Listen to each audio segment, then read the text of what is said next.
Welcome back, ladies and gentlemen, the Deep Corner Episode 3. I'm Rob St. Clair. Thanks for joining us on YouTube and the audio on Spotify, Apple Music, and Google Play. And I'm pleased to be joined today by the captain and team rep for the Phoenix Ascension and the VLA Director of Digital Operations, live from Hawaii, Mr. Vince Zanzucchi. Welcome to the show. Thank you, man. Happy to be here.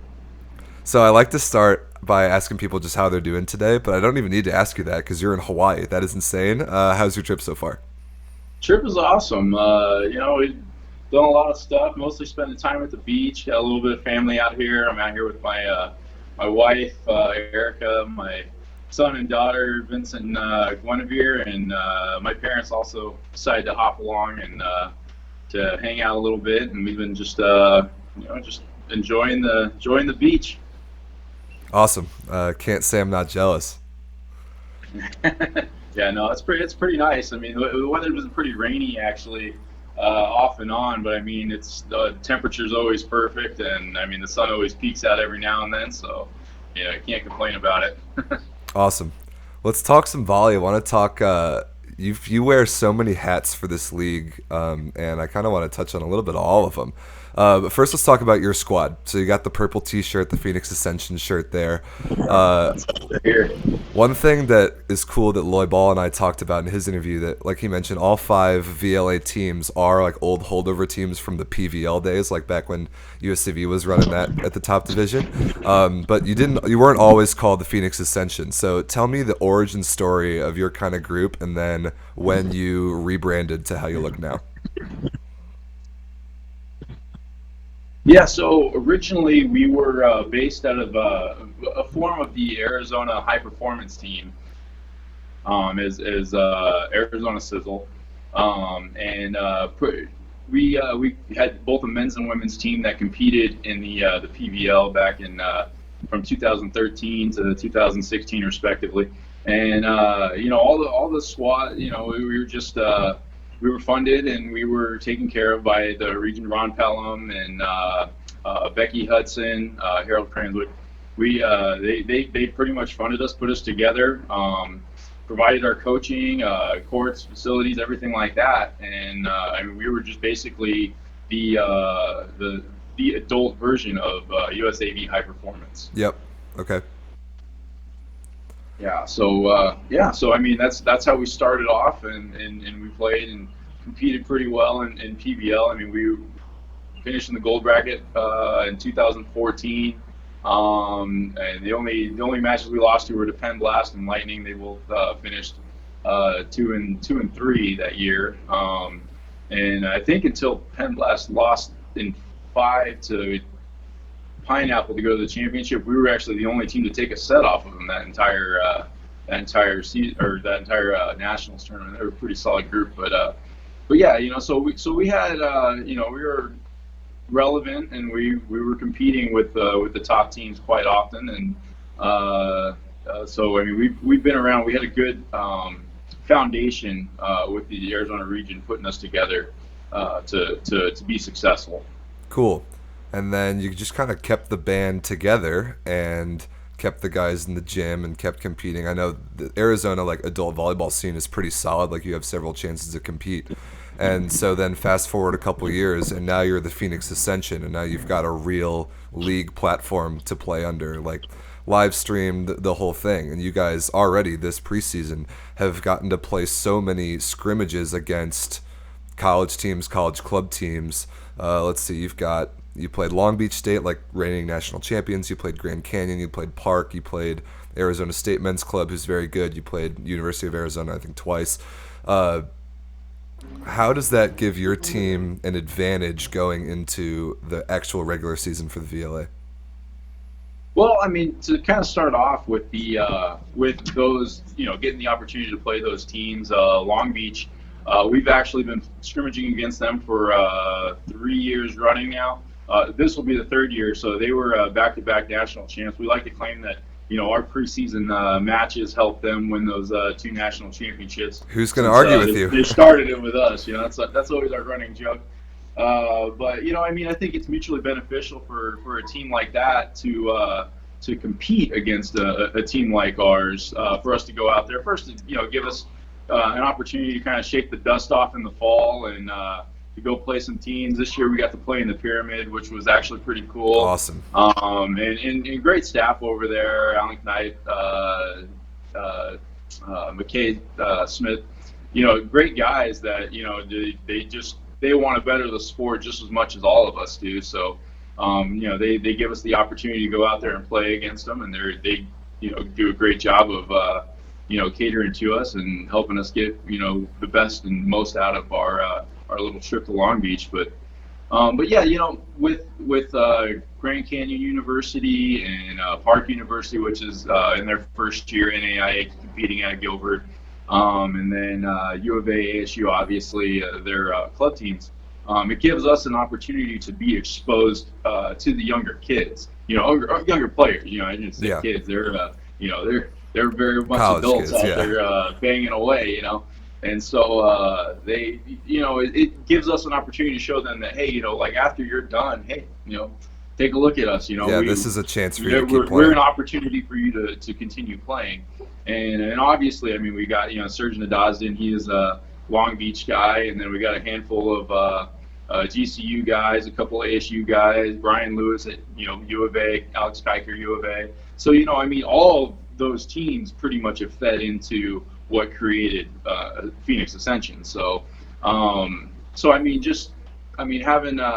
us be able to play against those teams tries to, give us that exposure to those teams. So I think that's pretty much our foundation right there is making sure those scrimmage matches happen. That's awesome. Yeah, that's important. Like not only for your guys that season, just get touches, play some volleyball together, shake off the rust. But you're right, building like long-term exposure in the Arizona region to make sure people know that you exist and prove that you're legitimate is a really like long-term positive thing. I think it's cool that you guys have gotten to do that. So you mentioned some of the names of the guys in your squad. I want to talk about your team a little bit because we've seen them over the last couple of years, and it's kind of a familiar cast of characters. But this year, even just looking at the roster that I've seen so far and the live streams that you guys have gotten to play, you're so much more deep than you ever used to be. Talk me through your players. I think maybe part of that is almost all of them are stateside right now. Well, we do. I mean, we have a handful of guys that are outside of the state that come in and contribute when in tournaments. I mean, we've got Serge, who is a California transplant. CJ Suarez, a libero out of Northridge. Daniel Jacobs, he's played at Ottawa University, and so I mean those guys come in and they contribute quite a bit for us. But I mean, the usual guys that we've had. I mean, Brian Lewis and I have joined Sizzle back in 2014. And we've pretty much been, I'd say cornerstones for the team since we've been competing, and so I mean we're not going anywhere yet. And Connor Doherty and Garrett Lowe. Garrett Lowe actually played with Rising Tide the last year, but he's coming back to join with us this year. He's a great. He was actually him and Connor were both two of the original members of Arizona Sizzle. So, having those guys back from 2013, and me and Garrett have been teammates since, I think, 2005, maybe. We've played club adults, nationals, things like that together in countless matches together. So, getting that experience as a group is invaluable, and obviously it's our personality, it's who we are. I like the fact that when people think of Ascension, they think of Brian Lewis, they think of Connor, they think of now Garrett, myself, and we just have that kind of group. So I like that people recognize the team by not just the team, but also by who the players are. Totally.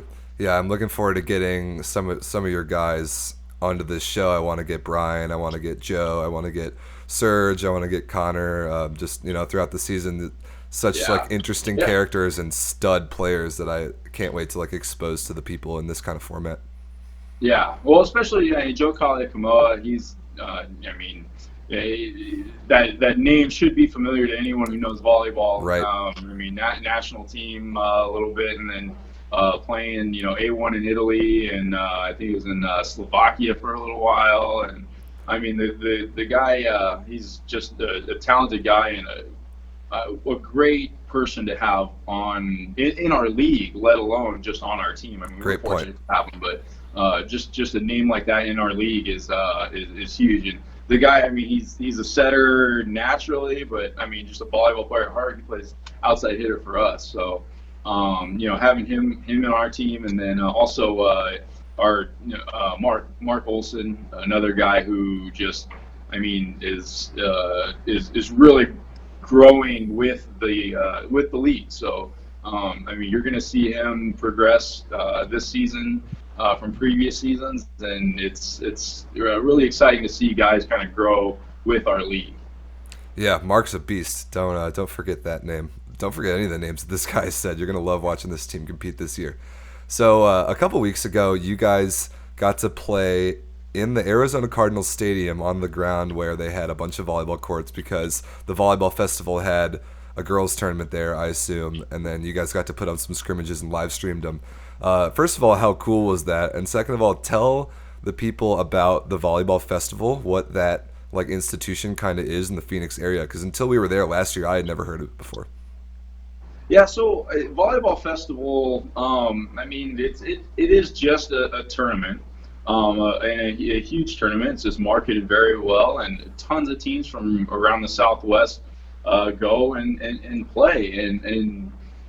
Actually, I found out. I've known about volleyball festival since I was a young coach when I was 19, 20 years old, and my teams always wanted to go to volleyball festival. It's kind of like a it's held volleyball festival is held during in June, and it's usually the Phoenix Convention Center, and tons of teams are there, and so that's usually where teams go when they don't want to play or don't qualify for nationals, and so I mean, we kind of through Coley Polakowski built a connection with Brian Kelly, who's the head of volleyball festival, and got us the opportunities to compete there.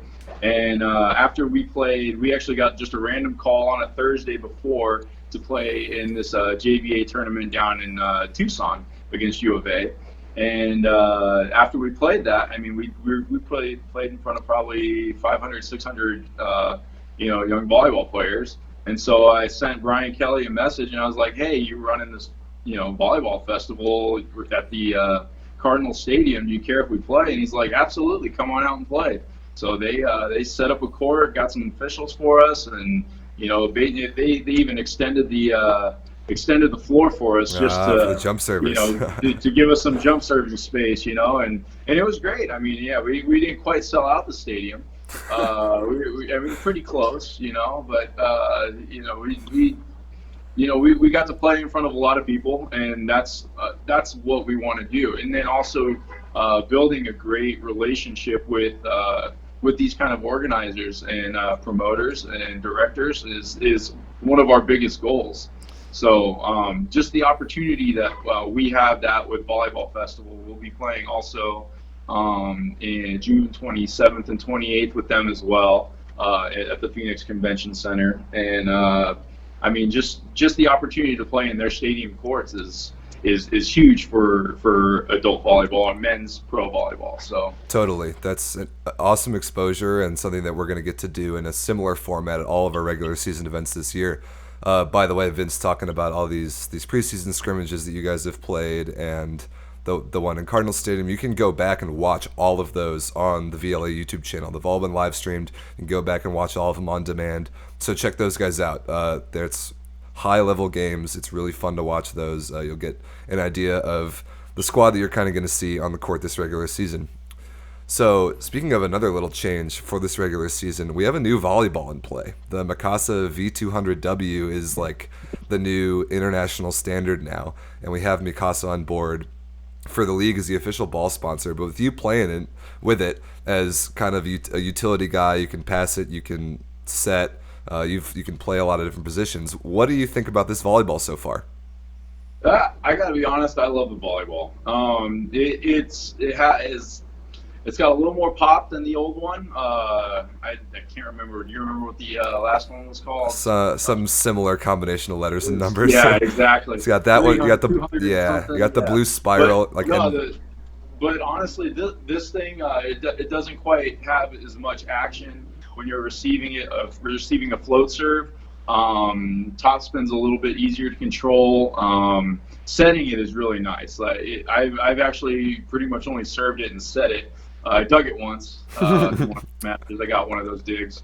But yeah, I mean, it moves really well. Like it's a very controllable ball, and it has a nice feel to it. And I mean, honestly, I really like the look of it too. Like I think it gives I don't know. There's just something about it that just gives it a new modern, look, little flow to it. So yeah. I really like it. I like it too. And, Micasa's been great with working with us. They've been super motivated on trying to get us going. John Flaherty is our rep over there, and I mean, he's been fantastic with working with us and helping us get everything together. So, we're actually putting together and getting ready to produce the VLA signature Mikasa volleyball. So, we're gonna have the VLA logo stamped right on that thing, and we'll be looking to sell those in the near future. So. Big time. We're pretty excited about that. Awesome. Be on the lookout for that on the website. I'm sure that's going to look sweet. The renderings look awesome, and I agree. I'm a big fan of the volleyball. I've touched it a few times. I haven't played a match with it yet, but I'm excited for that to be the standard going forward in our league, and that's what you'll see in the Olympics in Tokyo this year. So big shout outs to Mikasa for their relationship with us. So scheduling wise, we're going to see your team in Louisville, which is actually only a month from now, which is crazy. It's already on our doorstep. We're going to see you guys in Minneapolis. We're going to see you guys in Orlando. Then we're going to see you guys briefly at the Volleyball Festival, and then in Reno for championships. So you guys will be on the road a lot. But one thing I want to ask about in particular, like from a league perspective, is Minneapolis. So tell the people what we've got going on with the VLA Open Division at USAV Open Nationals and what everybody can expect to see there and kind of how it works. Yeah, so the VLA Open is a huge opportunity for both USAV and the VLA. We're basically trying to help USAV and mutually beneficial to revitalize that old PBL feel. PBL was a fantastic tournament. Drew, tons of teams. I think 15 to 16 men's teams, and I think there was 15 women's teams as well. That all competed for the national championship and everything like that. And so what makes this unique is that obviously we've got our 5 teams: Rising Tide, LBC, Team Pineapple, Iceman, and Ascension. That's it. We're the 5 teams. And so what makes the VLA Open unique is that it is an opportunity for teams to play against us, and in the national setting as well. I mean, we obviously feel that we're 5 of the top teams in the country, and we're basically out there, wanting to see the other teams and give them the opportunity to play against us. On top of that, we are a league of 5 teams, and in the future we are hoping to have the financial capacity to expand on teams. So this gives teams an opportunity to see whether or not they want to pursue our eventual qualification process, and wants to see how that goes. So it gives them that opportunity. So it's a big chance for both the USAV and VLA to grow and to be seen. Totally. The Open Division, like back in the PVL days, was electric. Like those were great tournaments, like great matches, featuring like some unbelievable names and some great players and some great teams. And then like since the PVL hasn't been around anymore, the Open Division just really has barely existed at nationals. It just hasn't been the thing that it used to be. Like maybe because it lasts more days. It's like it's best of 5, not best of 3. But I think this is a great chance to like really bring that back to life for USAV's benefit, and then for ours, like you said, to get a chance to compete. I mean, we can speculate all we want, and and talk about why it may have dropped off or why not. I mean, the nationals thing I've been to until last year. I was at every nationals for 12 straight years, and honestly, it slowed down quite a bit. I don't know if it's the lack of interest from a little bit younger generation than myself, or what it is. As far as the Open goes, I honestly think that the PBL created an expectation and of what it should be to be that top level. Yeah. And no fault to PBL. I mean, obviously they exploded it, but then when PBL no longer existed, there was a void of teams that we don't we didn't typically play Open before PBL because whether or not we weren't allowed or because of the format being specific region based. And so they were kind of pushed out of that. We were an Open team, but we're not affiliated just with this region, so we or the region didn't put our team together, so we're not an Open team anymore. We're double A now. Right. Well, now the teams are just we're just consistently double A or A or whatever the situation is. I think teams are kind of comfortable. Something that we'd like to hope to build with the VLA Open is that you're the best double A team. Go see where you stand with the VLA Open. Totally. See where you stand with the Open teams. And the thing is that I played double A, I think 3 or 4 years ago, or I want to say 2 years ago, and we played double A, and we finished 11th. And there were just great teams out there, and there were teams from players from like Pineapple. Matt Harpenau was on a team. Ivan Matos, he actually won the Double A division with Luau from Chicago. Oh, yeah. Which is a great team, a team that definitely I think can compete with and beat any of our VLA teams if they on any given match. There's teams out there that are good. They just need to I don't know if it's the confidence or I don't want to say confidence. I think it's just the mentality of let's go get it type of thing or even just the reason, what does it matter if we play in this? Let's just go win this type of thing. And I understand all aspects of it, but we're really hoping that we can get it to where it's like every team wants to play in this, and they're going to go through the process to become one of these teams. Totally. Yeah, I played double A. The last time I was in Minneapolis, so I think 3 years ago, and the teams that are in that division can seriously play. And for any of the reasons that you're saying that they might not choose to play Open, but those are some good teams, and I agree. I would love to see some of them competing against R5 in Minneapolis over Memorial Day. So one of the other hats that you wear is you are kind of the social media master for the league. You are the face behind the Instagram, the Facebook page. You went out and got the partnership with Swish Live, our live streaming people. Peel back the curtain a little bit, like to a degree that you can, for the listeners, and tell them what it is like behind the scenes running our social media accounts and kind of what your goals are and what your strategies are. Well, it's a lot of work, honestly. Totally. The big thing, just finding. We have a decent amount of content at the moment. You'll see most of our VLA accounts are just, I think, a little strong on the Ascension style pepper for this steak. But, it's fine. That's what you have. You guys been playing. That's what we got at the moment. Unfortunately, a lot of the teams haven't had the opportunities like we have to play in exhibition matches. A lot of them have guys overseas too. And yeah, exactly. I mean, we are one of the few teams. I mean, we have a few guys. Well, we have Zach Melcher, one of our setters, who is overseas in the Czech Republic right now. But I mean, there's a lot of other teams that have players overseas.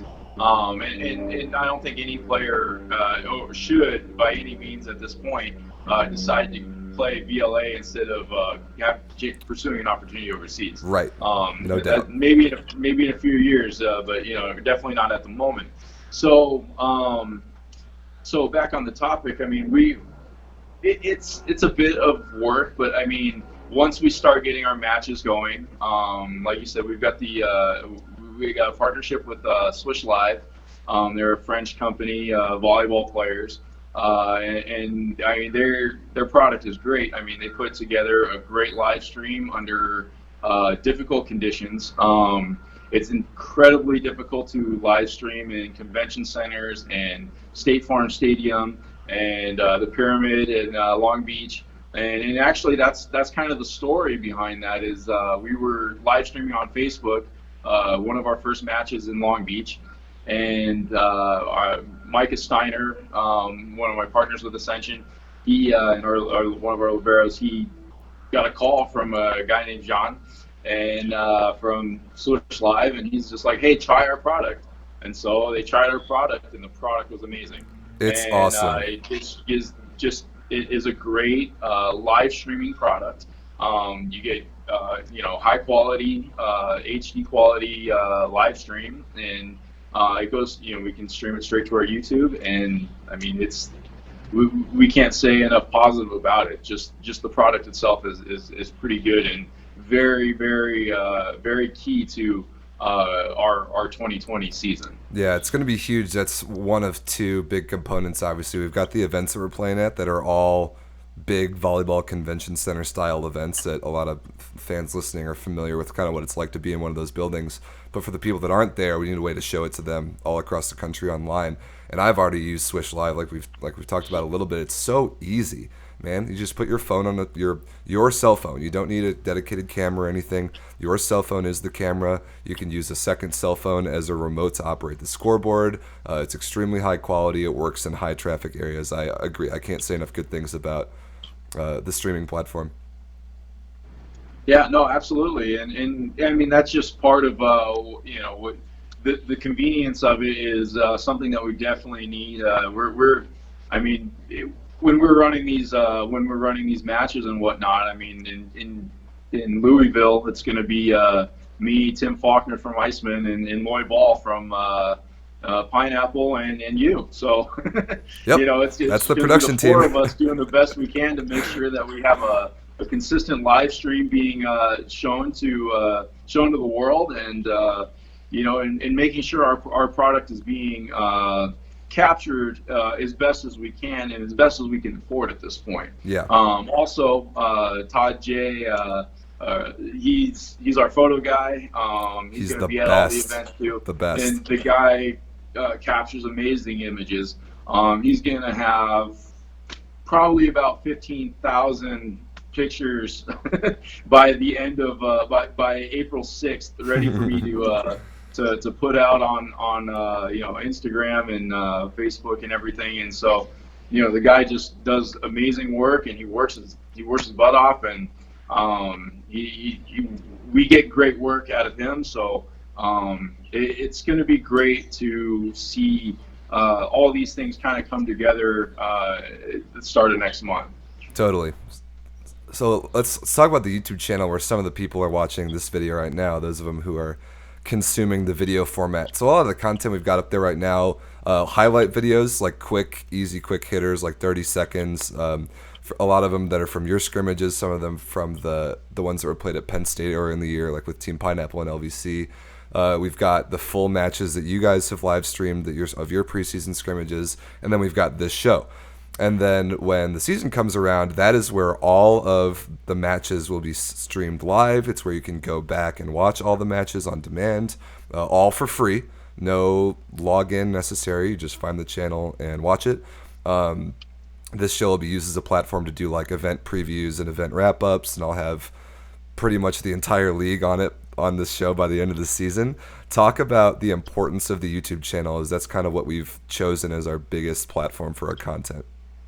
So the biggest thing with the YouTube channel is it just fits into the VLA goal, and the VLA goal is, and in professional volleyball, anyways, is we want to be seen on TV, right? Yep. And YouTube is a great platform, considering they log everything, and we have access to all the analytics. And so, I mean, we'll be able to know what does well and what doesn't. There's going to be a lot of experimenting since volleyball hasn't made the mark that obviously basketball, baseball, all that has. I mean, it takes it took them 100 and some years to get to where they're at this point in this Right. day and age. We're starting at day one pretty much. So we got a lot of work to kind of catch up to that type of thing. But our goal obviously is I think it's a practical goal and I think it's something that once we can get the viewership and possible broadcast companies may be able to see, hey, this is a good idea for us to show this. These are the numbers these guys are creating. These are the numbers that that we will be able to work with sponsorships and advertisements and things like that. And so I think that when we control the data that we put out, the content that we put out, the videos that we put out, I think it's a more organic form.